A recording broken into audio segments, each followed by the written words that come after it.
Hey guys. So I started a conversation about trust, and I've had a lot of you message me.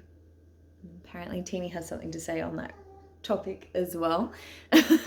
So I wanted to honor you guys today because I've had so many messages in relation to that trust topic. And believe me, I know how massive it is. So I want to honor that for all of you. And I've even taken notes on some of the questions that you guys have asked me. So I am going to break it down and do a few more videos from the conversations I've been having with relation to trust in yourself, trust in other people, trust in your path, etc., etc.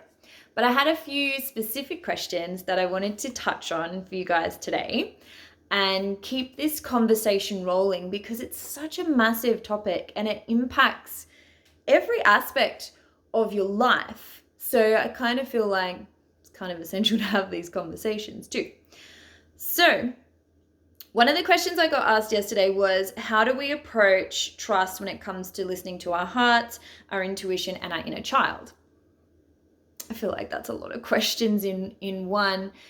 And this is where I think perhaps we are so used to overanalyzing and intellectualizing everything that we forget we have so many other resources on board. And I think we're used to things making logical and linear sense. And I actually don't believe that life necessarily works that way. So essentially, everyone, it doesn't matter what you believe or what you're into, we all have a heart, we all have intuition, we all have an inner child that needs play and needs nurture and love and support and all of those beautiful things.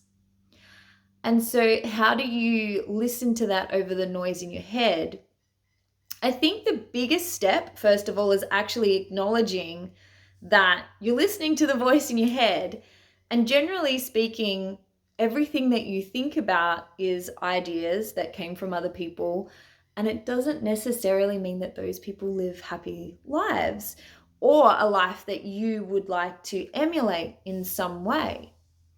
So I think sometimes when we feel torn, it's because we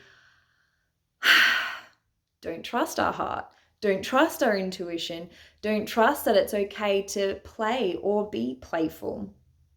So maybe I'll put that question back on you guys and ask, why? What made you feel like you couldn't listen to those pieces of yourself? Because they're just as intelligent and arguably more intelligent than your brain. So according to HeartMath, your heart actually emits 5,000 times the electromagnetic field than your brain does. So essentially, the smartest piece of ourself is actually our heart. Why did we learn to listen to this thing over that? Just another piece of curiosity to pop out there today. Another question.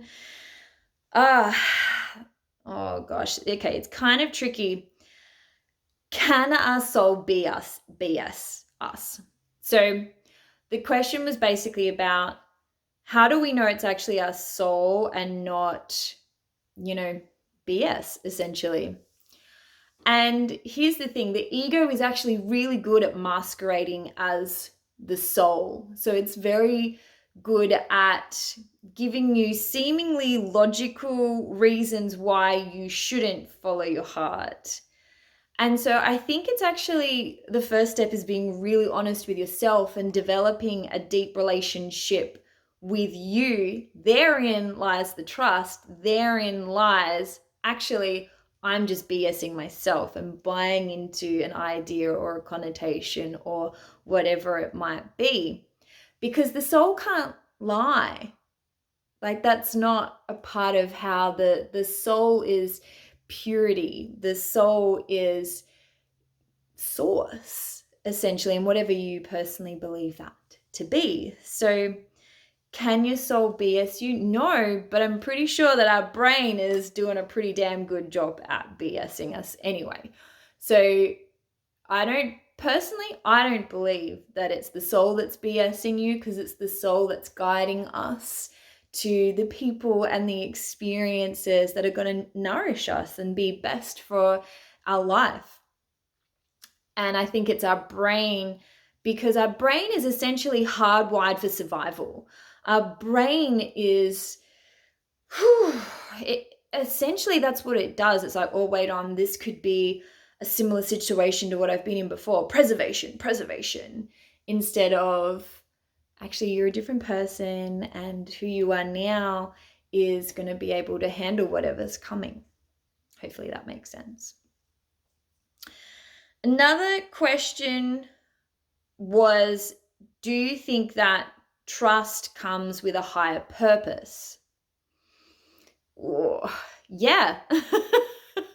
It's basically the most simple way I can answer that. I mean, I think trust is actually essential, super essential. I mean, even if you look at when we come into the world, like, we have to trust that our family, our parents, or whomever our caregivers are going to look after us, because we're so vulnerable and we're so needy, and that's okay. That's how we're wired.